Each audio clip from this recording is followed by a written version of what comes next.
है full test high test series का full test 1, उसका टोटल 45 क्वेश्चन करेंगे। मतलब कि जल्दी जल्दी रिवाइज़ करना है तो 45 क्वेश्चन रिवाइज़ करना है।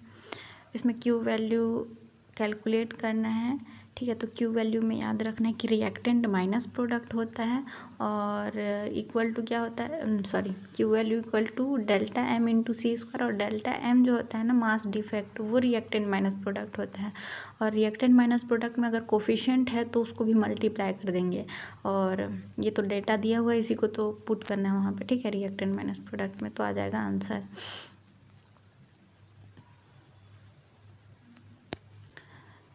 अब इसमें ये वाला क्वेश्चन तो मेरे से बन गया था, इसमें तो कुछ भी नहीं करना, मोमेंटम कंजर्वेशन लगाना है, वी फाइनल निकालना है, ठीक है। तो निकल जाएगा और क्या, वेक्टर एडिशन से।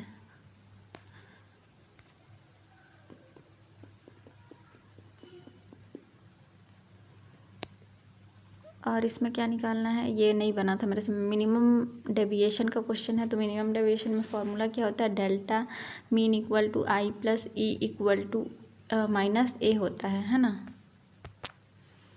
आई प्लस ई, और क्या बोलते हैं, मिनिमम का कंडीशन क्या होता है, आई इक्वल टू ई हो जाता है तो 2i हो जाएगा। आई प्लस ई की जगह 2i रख देंगे, है ना। ये देखो formula, I1 equal to I2, इस थोड़ा सा अलग टाइप से किए हैं, तो ये फार्मूला होता है। और R1 इक्वल टू R2 भी होता है, और R1 plus R2 equal to A होता है। तो यहाँ पे तो इसका यूज़ नहीं हुआ कि R1 to R equal to A का यूज़ यहाँ पे नहीं हुआ, क्योंकि A हम लोग को डायरेक्टली दिया हुआ था, है ना। और हम लोग को I निकालना था और डेल मीन भी दिया हुआ है, तो आंसर आ जाएगा।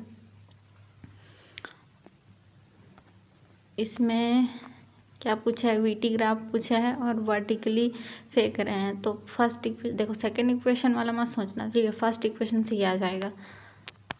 थोड़ी सी कंफ्यूज हो गई थी कि सेकंड इक्वेशन भी लगा सकते हैं, लेकिन इसमें लगाया वही है, ठीक है। तो फर्स्ट इक्वेशन लगाएंगे तो क्या हो जाएगा, डिक्रीजिंग स्ट्रेट लाइन आ जाएगा, फर्स्ट ऑप्शन, ठीक है। वर्टिकली फेंक रहे थे। अब इसमें देखो, इसमें बोल रहा है कि झूला है, ठीक है। उसमें एक क्या बोलते हैं, मेरी गो राउंड है, जो भी बोल। तो इसमें क्या, इसमें ओमेगा फाइनल निकालना है, ठीक है। जब वो मतलब बाहर से सेंटर तक पहुंच जाए तब। तो इसमें क्या, मोमेंटम कंजर्वेशन लगाना है ना। मोमेंटम कंजर्वेशन लगाना है मतलब कि I1 angular momentum conservation, I1 हो गया omega 1 equal to I2 omega 2, ठीक है। तो उसमें ओमेगा 2 में क्या हो जाएगा, ओमेगा 2 निकालना है हम लोग को। और देखो आई में क्या लेना है, आई में दोनों का लेना है, ठीक है। लेकिन जब वो सेंटर तक पहुंच जाएगा तो आर तो ज़ीरो रहेगा ना, तो इसलिए सेकंड में नहीं लेंगे, ये चीज़ ध्यान रखना, ठीक है। सेकंड में जो इंसान का होगा उसको नहीं लेंगे।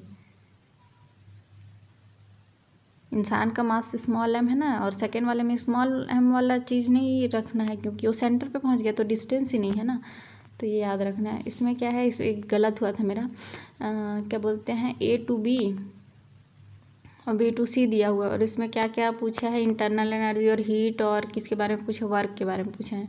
और PT ग्राफ दिया हुआ है ना, PT ग्राफ दिया हुआ है। तो इसमें तो अलग तरीके से निकाला है कि मतलब स्लोप बना लो, फिर उसके बाद ऐसे देख लो, बोल रहे हैं, ठीक है। तो delta Q less than zero आएगा, और इसका मतलब हीट रिजेक्ट हो रहा है, लेस देन ज़ीरो आ रहा है, तो आंसर सेकंड हो जाएगा। लेकिन मतलब और तरीके से एलिमिनेट कर सकते हैं कि AB में क्या, डेल्टा U ज़ीरो दिख रहा है, मतलब कि T कांस्टेंट है तो डेल्टा U ज़ीरो हो जाएगा। और डेल्टा U ज़ीरो हो गया मतलब क्या हो गया कि हाँ, इंटरनल एनर्जी इंक्रीज़ और डिक्रीज़ का तो बात ही नहीं है, ज़ीरो ही हो गया डायरेक्ट। तो 3 और 4 तो एलिमिनेट हो जाएगा। और फर्स्ट और सेकंड में ना, फर्स्ट और सेकंड में वर्क डन कैसे देखेंगे, इसमें वर्क डन मेरे को इसमें सच में देखने नहीं आ रहा है। मतलब मैं अपना दिमाग ऐसे टाइप से लगा रही थी कि क्या कर सकते हैं।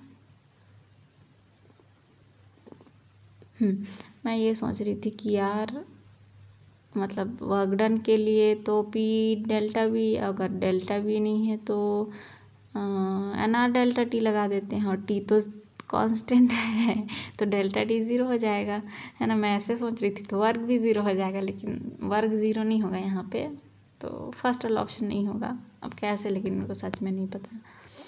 अब देखो यहाँ पे काइनेटिक एनर्जी दिया हुआ फार्मूला लगाना है यार, जब K max equal to h c by lambda -5 है ना। एस सी को क्या रखना है 12,400 इलेक्ट्रॉन वोल्ट एंगस्ट्रॉन, 400 रखोगे तो एंगस्ट्रॉन रखना, ठीक है। 40 रखोगे तो नैनोमीटर रखना, और नीचे में भी सेम नैनोमीटर रखना है, ऊपर तो नीचे नैनोमीटर रखना, और ऊपर एंगस्ट्रॉन तो नीचे एंगस्ट्रॉन, ठीक है। तो यहाँ पे किस में दिया, मीटर में दिया है, तो कर लेना यार, एंगस्ट्रॉन को ऊपर वाले को मीटर में कन्वर्ट कर लेना, फिर काट पीट देना, आ जाएगा आंसर। अब इसमें क्या है, बन गया था तो मेरे से ना, given graph the photo electric experiment dash maximum energy emitted photo electron will be, maximum energy emitted बोल रहा है, ठीक है। तो देखो मैक्सिमम एनर्जी इमिटेड का मतलब क्या हुआ कि K max equal to E V naught लिखते हैं, और वी नॉट मैक्स मतलब कि क्या, वी तो स्टॉपिंग पोटेंशियल ही है ना, बोल रहे हैं स्टॉपिंग पोटेंशियल, तो ज़्यादा वैल्यू कितना है 4 है, तो 4 ई वी आ जाएगा, है ना। तो इसका आंसर तो वही होगा, ईजी था ये, ठीक है। उसके बाद the time period of simple pendulum stationary lift है तो टी है, और वो लिफ्ट अगर जी से ऊपर चला गया तो इफेक्टिव जी प्लस जी हो जाएगा, है ना। तो जी प्लस जी मतलब 2g हो जाएगा, तो 2π√L/g, बस g plus G T dash में क्या हो जाएगा, g प्लस जी नीचे तो 1/√2 हो जाएगा, है ना। मतलब कि 1/√2 का वैल्यू कितना होता है 0.707, तो 1/2√2 का वैल्यू याद रखना कि 0.707 होता है, ठीक है। तो ये आ जाएगा, आ गया ना, देखो। अब फॉर अ डाइपोल इतना दिया है, ये दिया है, बोल रहा है कि मैक्सिमम टॉर्क पूछ रहा है यार। देखो इसमें यूनिट का खेला है, सब यूनिट अलग अलग दिया है, और हमको पता है कि क्या बोलते हैं, torque equal to R cross F होता है ना। तो आर क्रॉस एफ का मतलब आर मतलब मीटर और एफ मतलब न्यूटन, और एक ही ऑप्शन में है, तीसरा वाले में हम पता नहीं कैसे दिमाग ही नहीं लगाए वहाँ पे। इसको कैलकुलेट करोगे तो भी आ जाएगा, ठीक है, कैलकुलेट करोगे तो भी आ जाएगा। मैक्स बोला है क्या, मैक्सिमम बोला है, तो हाँ फिर वो लगा दो, मतलब कि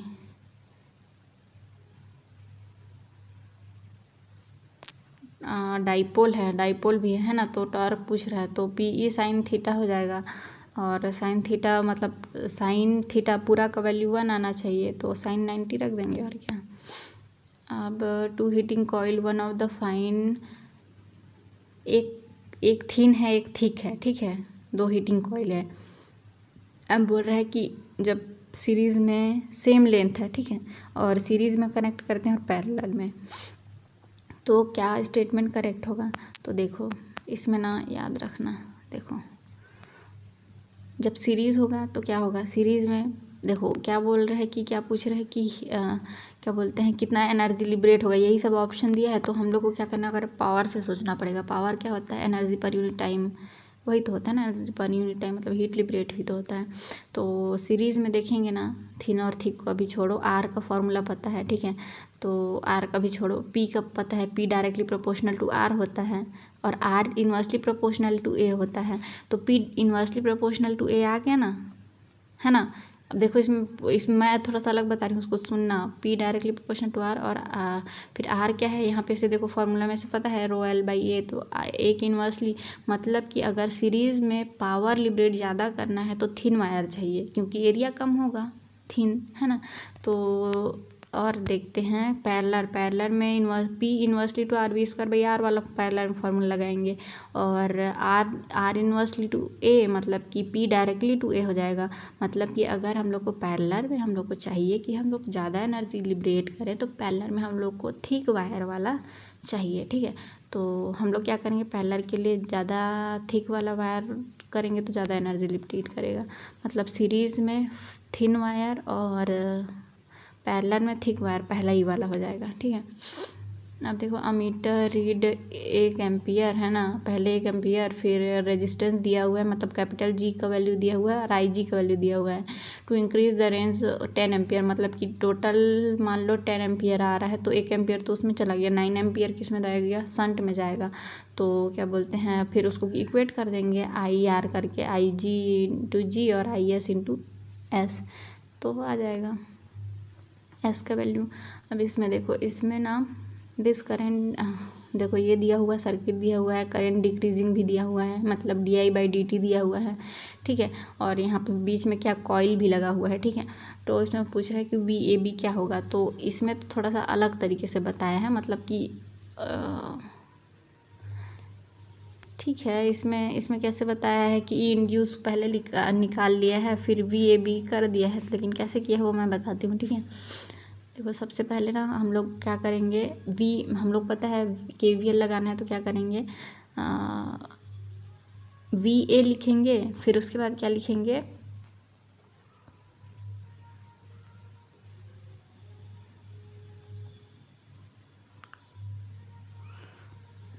VA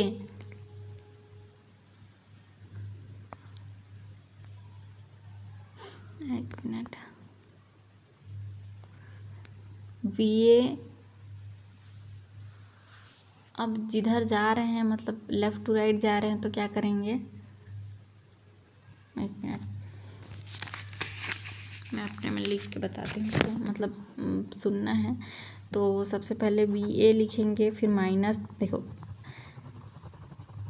KVL लगाते हैं तो क्या करते हैं हम लोग, जहाँ भी रेजिस्टेंस या फिर आया और I जिधर जा रहा है ना, इधर I पहले जिधर टकरा रहा है उसको पॉजिटिव लेना, फिर उसके सेकेंड वाले को नेगेटिव, मतलब I जिधर से जा रहा है उधर पॉजिटिव लेना। तो यहाँ पे हम लोग +IR लिखेंगे, ठीक है, +IR लिखेंगे। फिर उसके बाद कॉइल वाला क्या लिखेंगे, कॉइल वाला लिखेंगे, कॉइल का क्या EMF क्या करेगा, कॉइल I को अपोज करेगा, मतलब I क्या हो रहा है यहाँ पे, I डिक्रीज़ हो रहा है, तो I डिक्रीज़ हो रहा है तो I को इंक्रीज़ कराएगा, I को इंक्रीज़ कराएगा। इसका मतलब क्या है कि I को इंक्रीज़ कराने का मतलब I का जो पॉजिटिव टर्मिनल है वो मतलब कॉइल का जो पॉजिटिव टर्मिनल है वो I के डायरेक्शन में ही फ्लो होना चाहिए, मतलब पॉजिटिव वाला जो कॉइल का जो पॉजिटिव टर्मिनल होगा, बैटरी बनाएंगे इसको तो वो वाला राइट साइड में होना चाहिए, है ना। तो राइट साइड में होना चाहिए, मतलब पहले हम लोग क्या लिखेंगे, हम लोग लेफ़्ट टू राइट जा रहे हैं तो पहले नेगेटिव टर्मिनल आ रहा है तो हम लोग माइनस लिखेंगे, पहले हम लोग +IR लिखे, अब क्या लिखेंगे, नेगेटिव टर्मिनल के लिए -IR कॉइल में। तो ये क्या होता है, LDI/dt, ठीक है। अब उसके बाद क्या लिखेंगे, इसमें तो पॉजिटिव टर्मिनल दिख ही रहा है, इक्वल टू क्या लिखेंगे, VB, लेकिन हम लोग को VAB निकालना है, ठीक है। तो VA - VB निकालना है, मान के चलो। तो VB को इधर लेके जाएंगे, बाकी पहले कैलकुलेट कर लेते हैं। VA +IR, I कितना है, I है 2, R है 10, -L है 5, di/dt 1 है, +E है 20, ठीक है, इक्वल टू VB। अब ये है 20, ये है 20, है ना, 20 20 40 हुआ ना, 40 में 5 गया तो 40 में 5 गया तो 35, है ना, और उधर जाएगा तो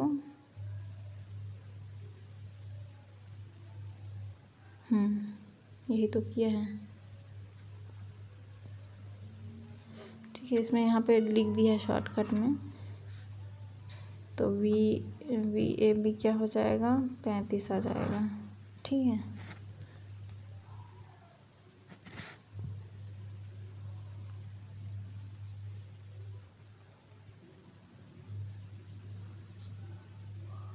अच्छा हाँ, अरे हाँ, मैं इक्वल टू VB जो बोली हूँ ना, इक्वल टू उसको काट देना, इक्वल में नहीं आएगा, -VB आएगा, मतलब लेफ्ट साइड में ही इक्वल टू 0 आएगा, ठीक है।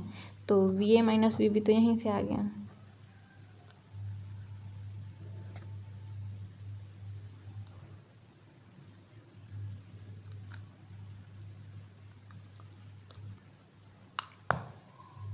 हाँ, मतलब एक ही मतलब है, क्या ही बोलूँ मैं, ठीक है। इसमें थोड़ा सा मतलब थोड़ा सा हल्का सा दिक्कत हुआ, पर कोई बात नहीं। When without change in temperature a gas is forced in a smaller volume, एक मिनट, अच्छा, मतलब कि एक गैस है, ठीक है, ये देखो पहले ज़्यादा वॉल्यूम था, change the temperature a gas is forced in a small volume and the pressure increase because its molecule strike in the unit area of the container wall more often। मतलब frequency बहुत ज़्यादा, more often का मतलब बहुत ज़्यादा frequency में हम लोग टकराएंगे एक दूसरे से, क्योंकि पहले ज़्यादा वॉल्यूम था, अब कम वॉल्यूम पे उसी टेम्परेचर पे रख दिए, तो ठीक है, तो इसमें तो कुछ ज़्यादा सोचना नहीं है। अब है the potential energy of the satellite मतलब कि पोटेंशियल एनर्जी देखेंगे तो -G capital M of earth और small m divided by R हो जाएगा, ठीक है, माइनस के साथ। अब देखो GME को हम लोग क्या लिख सकते हैं, GR², ठीक है, और यहाँ पे R क्या है, स्मॉल r क्या है, R प्लस, मतलब कि जो अर्थ का रेडियस है प्लस कितने हाइट तक लिखा है, देखो हाइट है 6.4 इंटू 10⁶, मतलब अर्थ की हाइट के ही बराबर है, ठीक है, तो ये कितना हो जाएगा, कैपिटल R, मतलब R प्लस R, तो ये नीचे में क्या आ जाएगा, 2R आ जाएगा, और 2R आने का मतलब क्या हो जाएगा, 1/2 GR, एक R से एक R कट जाएगा, है ना, तो क्या आ जाएगा, ½ mg R के साथ साथ माइनस लगेगा साथ में, और हाफ को हम लोग 0.2 लिख सकते हैं, तो पहले ही वाला ऑप्शन में है। अब if the same amount of heat is supplied to the two sphere of same material having same radius, ठीक है, इसमें क्या है कि हीट सेम, मतलब कि देखो मटेरियल वगैरह का बात कर रहे हैं और हीट है, तो ms डेल्टा T लगाएंगे, है ना, सेम रेडियस, और बोल रहा है कि हीट सेम है, सेम मटेरियल है, सेम रेडियस है, एक हॉलो है एक सॉलिड है, ठीक है, तो एक्सपेंशन का मतलब क्या होता है यार, डेल्टा V/V हम लोग क्या पढ़ें, गामा डेल्टा T, है ना, गामा यही एक्सपेंशन है, वॉल्यूमेट्रिक एक्सपेंशन ही तो देखेंगे, हॉलो और सॉलिड है तो, है ना, 3D ऑब्जेक्ट है तो देखो हम लोग को वॉल्यूम डेल्टा V/V ज़्यादा चाहिए, उसके लिए गामा डेल्टा T मतलब डेल्टा T ज़्यादा चाहिए, और डेल्टा T देखो Q तो सेम है, तो ms डेल्टा T में delta T is inversely proportional to M आ जाएगा, है ना, और अगर M inversely proportional to M आ गया मतलब जिसका M कम होगा उसका T ज़्यादा होगा, जिसका T ज़्यादा होगा उसका डेल्टा V/V ज़्यादा होगा, मतलब जिसका M कम वो ज़्यादा एक्सपेंड करेगा, और जिसका M कम मतलब कि इसका हॉलो का कम होता है, तो हॉलो वाला ज़्यादा एक्सपेंड करेगा, समझ में आया, यही दिया हुआ है यहाँ पे, ठीक है, तो ये आंसर पहला ही वाले में दिया था, expansion of hollow is greater than solid, ठीक है। अब ये डायमेंशन किसको नहीं पता होगा, वेलोसिटी का है, ठीक है। आइडेंटिफाई द यूनिट वेक्टर, तो इसमें क्या करना है, इसमें ना सबका मैग्नीट्यूड देखना है, तो 1 का स्क्वायर प्लस 1 का स्क्वायर और रूट में इसका मैग्नीट्यूड कितना आ जाएगा 2, और सेकेंड वाले का मैग्नीट्यूड कितना आ जाएगा 1/√2 का स्क्वायर और फिर रूट, तो ये हो जाएगा 1/√2 आ जाएगा, सॉरी हाँ 1/√2 सेकेंड वाले का, थर्ड वाले का देखो मैग्नीट्यूड निकालेंगे तो √3/2 आएगा, फोर्थ वाले का ही 1 आएगा, तो मैग्नीट्यूड यूनिट वेक्टर का मतलब मैग्नीट्यूड 1 एक ही में है। और 2 ऑब्जेक्ट देखो ग्राउंड पे स्ट्राइक कर रहा है तो बोल रहा है कि उसका मोमेंटम क्या होता है m/v, तो m तो डायरेक्टली मतलब m1/m2 के प्रोपोर्शनल हो जाएगा मोमेंटम, ठीक है। और हाइट में देखेंगे तो जो v लिख रहे हैं ना v डायरेक्टली प्रोपोर्शनल टू होता है √2gh, ये फिक्स है, ठीक है।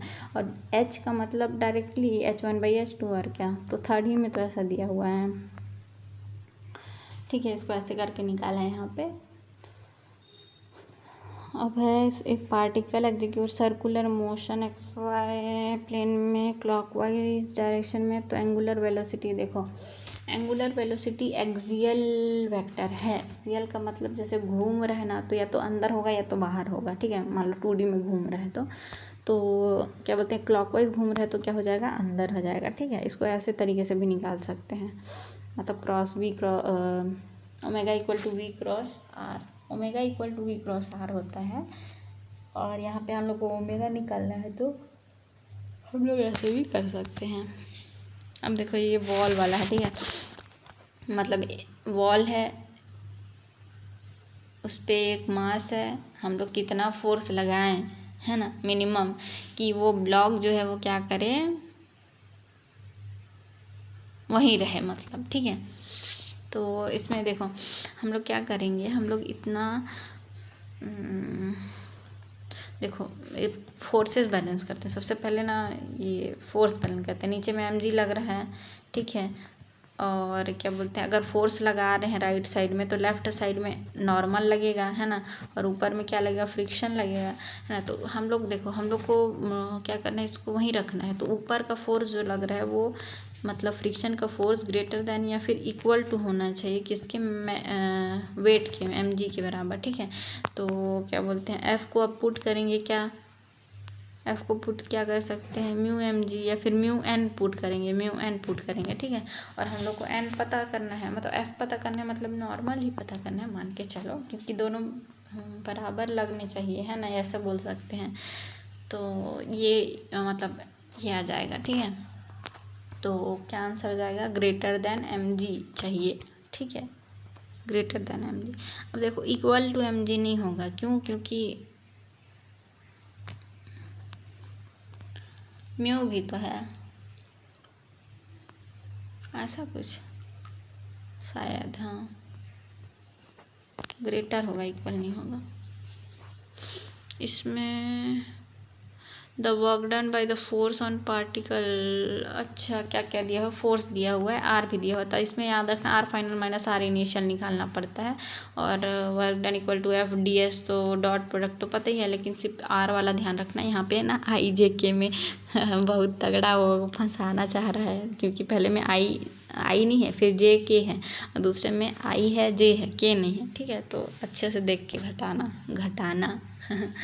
अब देखो, द सेंटर ऑफ मास किस पे डिपेंड नहीं करता बोल रहे हैं, तो भाई पोजीशन पे भी डिपेंड करता है, रिलेटिव डिस्टेंस पे भी डिपेंड करता है, मास पे भी डिपेंड करता है, लेकिन force acting on the particle पे डिपेंड नहीं करता है। रोप है, इसमें ना डायग्राम बनाना बहुत इंपॉर्टेंट है। देखो टॉर्क पूछ रहा है, ठीक है, टॉर्क नहीं पूछ रहा है, एंगुलर एक्सीलरेशन पूछ रहा है, तो टॉर्क वाले से ही बनेगा, torque equal to R cross F equal to I alpha. देखो आर तो हम लोग को पता है और एफ हम लोग को पता है, एफ क्या हो जाएगा, देखो पहले डायग्राम देखते हैं, ठीक है।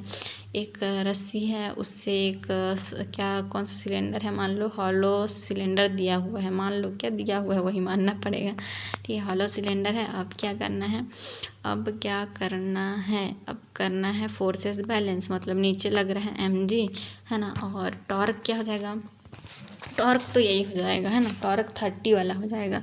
और जो रेडियस है वो क्या हो जाएगा, रेडियस तो रेडियस ही है, तो आर क्रॉस एफ ये हो गया, ये वाला टॉर्क वाला, और उधर आई इंटू अल्फ़ा, आई में क्या हो जाएगा, सॉलिड से हॉलो है तो एम आर स्क्वायर हो जाएगा, है ना, आर भी पता है, उधर से कार को काट दो और 30 बाई ये हो जाएगा, एम हो जाएगा एम आर, और रख दो, अल्फ़ा आ जाएगा। कंसिडर 2 वायर एक्स वाई, अब स्ट्रेस निकालना है, और इसको रेडियस का मतलब एक्स का रेडियस 3 टाइम्स है वाई के रेडियस से, ठीक है, मतलब एक्स का 3 टाइम्स है तो वाई का 1/3 टाइम्स हो जाएगा। और इसमें क्या पूछ रहा है कि स्ट्रेच कर रहे हैं सेम लोड से, मतलब एफ सेम है, तो स्ट्रेस क्या होगा, स्ट्रेस क्या होता है, फोर्स पर यूनिट एरिया, मतलब कि stress equal to F divided by A, और एफ डिवाइडेड बाई ए मतलब कि एरिया होएगा पाई आर स्क्वायर, मतलब रेडियस के स्क्वायर के, stress inversely proportional to radius के स्क्वायर। और हम लोग को वाई का निकालना है, तो वाई का जो रेडियस है वो 1/3, देखो एक्स का 3 टाइम्स है तो वाई का 1/3, तो इन्वर्सली में आ रहा है स्ट्रेस के, तो stress equal to inversely F तो सेम ही है क्योंकि, तो 1/3 करेंगे तो 3 का स्क्वायर करेंगे क्योंकि पाई आर स्क्वायर है, तो 9 आ जाएगा, क्योंकि 1/3 इक्वल टू ऊपर में 9 चला जाएगा ना, तो 9 टाइम्स हो जाएगा, तो थर्ड ऑप्शन आ जाएगा। अब इसमें क्या है, small sphere of radius 2 centimetre है, ठीक है, रेडियस दिया हुआ है, फॉल कर रहा है ना, रेस्ट से, विस्कस लिक्विड है, heat produce due to viscous force बताना है, द रेट ऑफ नहीं, हाँ हीट प्रोड्यूस होता बोल रहे हैं, the rate of production of heat बताना है। Rate of production of heat का मतलब होता है, रेट मतलब किसी के टाइम के रिस्पेक्ट में, हीट मतलब कि delta E by delta T, मतलब पावर क्या, कहाँ पहुँच गई मैं हाँ पावर ही तो, सही बात है, पावर ही तो है ना, रेट, हाँ सही है, तो पावर बताना है। पावर क्या होता है, एफ इंटू वी होता है ना, देखो पावर होता है एफ इंटू वी, है ना, ये देखो P equal to F into V, और F हम लोग को पता है 6π/r होता है, तो R और V के प्रोपोर्शनल है F, ठीक है। और यहाँ पे से देखो इस वाले में R के F को क्या किया है, मतलब इसमें जैसे भी निकाल सकते हो। और वीटी का भी फॉर्मूला याद रखना, 2/9 rho minus sigma R g, नहीं sigma minus rho, sigma is a body का, रो इज़ अ मीडियम का sigma minus rho R square divided by eta, ठीक है, g R square by eta, 2/9 sigma minus rho g R square divided by eta, ठीक है। तो are के square proportional आ रहा है वी टी आर के प्रोपोर्शनल है, तो हम लोग क्या करेंगे, वी टी की जगह आर प्रोपोर्शनल कर देंगे, और एफ आर और वी टी के, फिर आर और वी टी के हैं तो वी टी कितना आ जाएगा, आर के प्रोपोर्शनल, आर के स्क्वायर के प्रोपोर्शनल है, यहाँ से देखेंगे वी टी, और यहाँ से एफ देखेंगे तो आर है ही, और वी टी आर स्क्वायर के है तो एक्स क्यूब हो जाएगा, मतलब आर क्यूब एफ, तो दोनों मिलाएंगे तो आर की पावर 5 हो जाएगा। ये प्रीवियस ईयर क्वेश्चन है। With the increase in temperature the viscosity of liquid and gas, temperature को इंक्रीज कर रहे हैं, बोल रहा है कि विस्कोसिटी बता दो लिक्विड और गैस का। तो देखो लिक्विड में अलग तरीके से देखते हैं, लिक्विड में ऐसे देखेंगे कि जब हम लोग टेम्परेचर बढ़ा रहे हैं ना तो इंटरमॉलिक्यूलर डिस्टेंस बढ़ जाएगा बेचारे लोग के बीच का, है ना। तो उससे क्या होगा कि विस्कोसिटी डिक्रीज़ हो जाएगा, है ना। लेकिन जब हम लोग क्या बोलते हैं उसमें गैस में देखेंगे तो गैस में जब हम लोग टेम्परेचर बढ़ाएंगे तो कोलिजन बढ़ जाएगा, तो उससे हम लोग ऐसा सोचते हैं, मतलब ऐसा देखते हैं इसमें कि विस्कोसिटी इंक्रीज हो जाएगा। तो डिक्रीज और इंक्रीज, थर्ड वाला ऑप्शन। सॉल्यूशन में भी यही है। When a cycle tyre suddenly burst, जहाँ देखा भाई adiabatic, the air inside the tyre expand करता है, this process in a simple harmonic oscillation, the graph acceleration और डिस्प्लेसमेंट के बीच का ग्राफ पूछा है, ठीक है। तो देखो इसमें तो मैं सही कर दी स्ट्रेट लाइन, ठीक है, लेकिन जब मेरे में अभी हाल ही में जब मेरे में टेस्ट में आया था तो मैं इसको गलत कर दी थी, उसमें ग्राफ बना हुआ था, इसमें डायरेक्ट लिख दिया है कि स्ट्रेट लाइन होगा कि कैसा होगा। मैं इसमें कंफ्यूज हो गई थी। देखो a equal to minus omega square x होता है, तो omega square, omega is a constant ना, इसमें तो ए और एक्स के बीच में पूछ रहे हैं, लेकिन मैं अटक गई थी ओमेगा के ऊपर हद है। तो इसको याद रखना, भूलना मत। अब स्टूडेंट गिटार बजा रहा है, 120 हर्ट्ज फ्रिक्वेंसी है उसका। अब वो क्या कर रहे हैं, जो 4th नंबर का स्ट्रिंग है साइमल्टेनियसली प्ले कर रहे हैं 4th स्ट्रिंग को। तो keeping observation amplitude of combined sound, जब साइमल्टेनियसली कर रहे हैं तो कंप्लीट साउंड का जो एम्पलीट्यूड है वो 3 टाइम्स हो जा रहा है, ठीक है, 3 टाइम्स, मतलब बीटिंग फ्रीक्वेंसी है ये, ठीक है।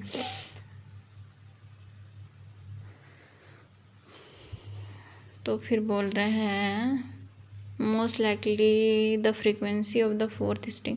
तो देखो जब कंबाइन कर रहे हैं तो बोल रहे हैं कि 3 टाइम्स ज़्यादा हो जा रहा है, ठीक है। तो हम लोग को जो 4th स्ट्रिंग का क्या फ्रीक्वेंसी होगा भाई कि उसका डबल हो जा रहा है ना, समझ में आ रहा है ना क्वेश्चन। तो देखो इसमें फ्रीक्वेंसी डबल हो जा रहा है, ठीक है। तो इसमें क्या करेंगे, देखो F1 इक्वल टू क्या करेंगे, 3 फ्रीक्वेंसी है। देखो इसमें थोड़ा सा अलग तरीके से बनाते हैं, मैं थोड़ा सा अलग तरीके से समझती हूँ इसको, मतलब बनाती हूँ। इसमें 3 को हम लोग लेफ़्ट साइड रखते हैं क्योंकि बीटिंग फ्रीक्वेंसी है, ठीक है। अब हम लोग क्या करते हैं, F1 माइनस F2, या फिर चलो ठीक है F1 इक्वल टू ही लिख देते हैं, F1 इक्वल टू लिखते हैं, F1 जिसको निकालना है, ठीक है। तो या तो हम लोग 3 + 120 करें, या तो हम लोग 120 - 3 करें, कुछ भी कर सकते हैं ना। तो देखो अगर हम लोग क्या करेंगे, बीटिंग फ्रीक्वेंसी बढ़ना चाहिए, मतलब जो 3 जो वैल्यू है ना, 3 जो वैल्यू वो बढ़ना चाहिए। वो कब बढ़ेगा, जब हम लोग, कब बढ़ेगा वो वैल्यू तब बढ़ेगा जब हम लोग F1 को बढ़ाएंगे, है ना।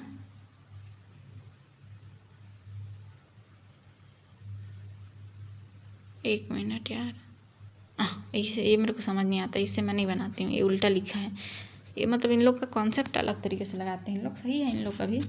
मैं ऐसे लिखती हूँ, देखो बीटिंग फ्रीक्वेंसी जो दी है 3 टाइम्स, उसको लिखते हैं इक्वल टू जिसको निकालना है, या फिर मान लो कितना है ये, या तो बढ़ सकते हैं तो घट सकते हैं यार। 120 हर्ट्ज पहले का है, और मान लो F2 निकालना है, ठीक है, F2 निकालना है, हम इसको F1 मान लेते हैं। तो F2 निकालना है तो माइनस में F2 लिख देंगे पहले वाले कंडीशन में, और दूसरे वाले कंडीशन 3 इक्वल टू F2 - 120 लिख देंगे, ठीक है। तो बीटिंग फ्रीक्वेंसी इंक्रीज़ हो रहा है, तो ये जो 3 है वो उसको इंक्रीज़ कैसे कराएंगे। पहले वाले इक्वेशन में 120 माइनस F2 है, दूसरे वाले में F2 माइनस 120 है। तो इंक्रीज़ कब कराएंगे, जब F2 डिक्रीज़ होगा तभी तो ना। माइनस पहले वाले इक्वेशन में देखेंगे तो माइनस F2 है, और F2 को हम लोग जब डिक्रीज़ कराएंगे तभी तो बीटिंग फ्रीक्वेंसी इंक्रीज़ होगा, है ना।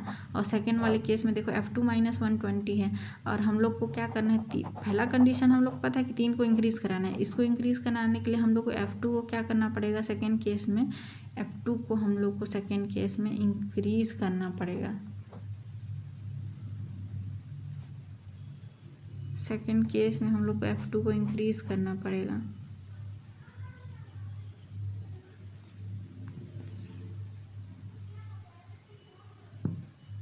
नहीं सेकेंड वाला छोड़ो ना, सेकेंड वाला छोड़ो, पहले वाले केस में देखते हैं।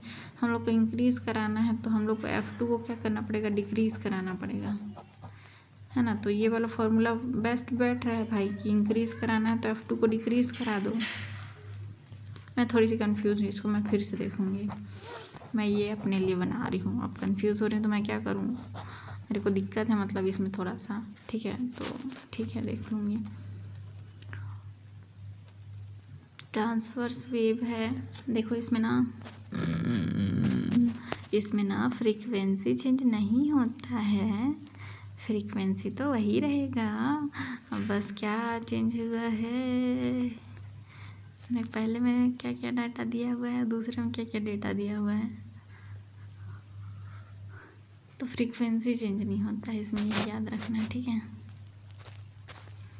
अब इस वाले में क्या है, इलेक्ट्रोस्टैटिक पोटेंशियल एनर्जी माइनस तो नहीं होता फॉर्मूला में, फॉर्मूला होता है कि Q1 Q2 बाई R, और दोनों Q1 Q2 माइनस साइन के साथ ही लिखना है, ठीक है। Q1 Q2 जो भी दिया, अगर दोनों मान लो साइन मतलब माइनस में है तो उसका वैल्यू सबसे ज़्यादा होगा, क्योंकि माइनस माइनस प्लस हो जाएगा, तो C में सबसे ज़्यादा होना चाहिए, वो पहले ही ऑप्शन में। वाह वाह, क्यों, क्योंकि उसमें 2 Q दिया है भाई, R में भी R ही के बीच में दिया हुआ है, सबका अलग अलग निकाला हुआ है, देख सकते हैं यहाँ पे, और अरेंज कर लेना है। A thin conducting spherical cell of radius r has charge q, spherical cell है, यूनिफॉर्म डिस्ट्रीब्यूटेड है। अब हम लोग को electrostatic potential energy due to spherical cell बताना है।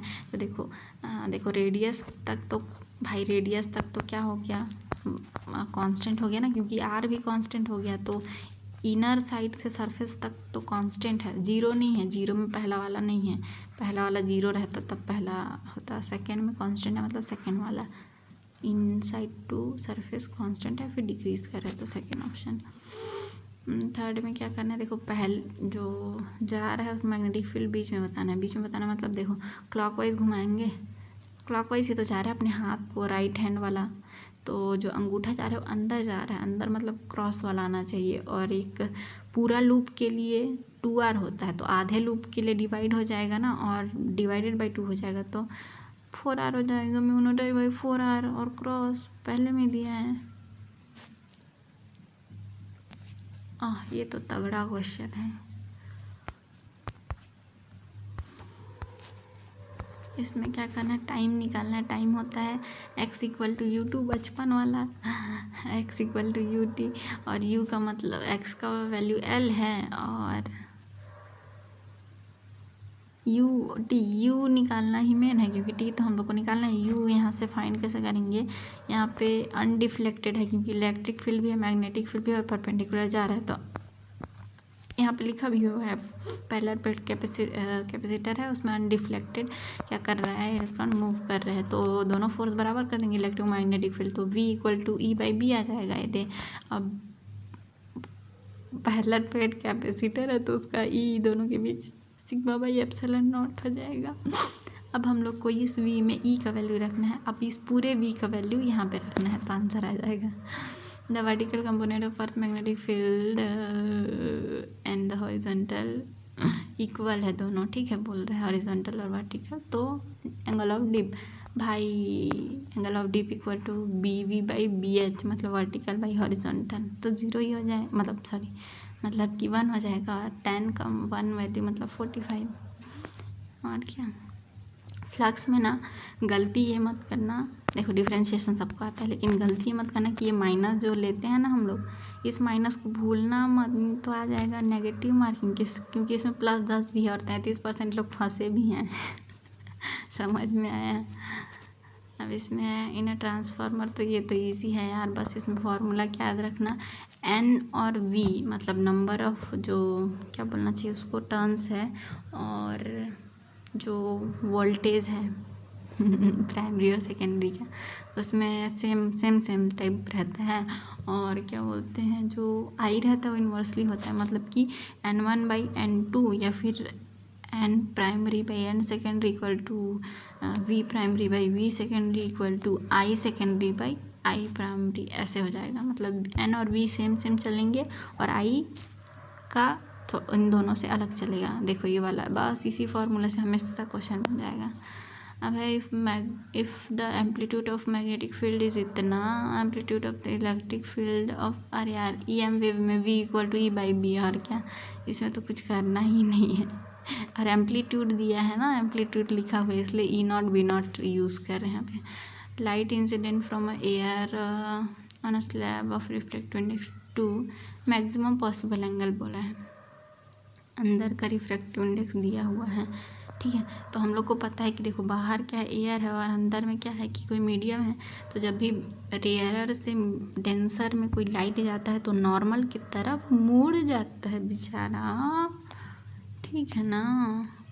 तो उसमें पूछ रहे maximum possible refractive and refraction, angle of refraction बताना है। तो थोड़ा सोचो, इंसिडेंट तो दिया नहीं है तो मैं कैसे सोच सकती हूँ, ये भी है, ठीक है, लेकिन 90 से तो कम ही होगा यार 45 से भी कम होगा क्योंकि नॉर्मल की तरफ मुड़ेगा, 60 तो होगा ही नहीं, फिर 30 ही आंसर ऐसे दिमाग मत लगा। चलिए यहाँ से देखते हैं, तो स्नेल लॉ यूज़ करेंगे तो ये हो गया। अब देखो क्या है, मैक्सिमम बोला है ना, अरे पुट कर दिए ना भाई, एयर का 1 और उधर म्यू2 में 2 दिया हुआ है।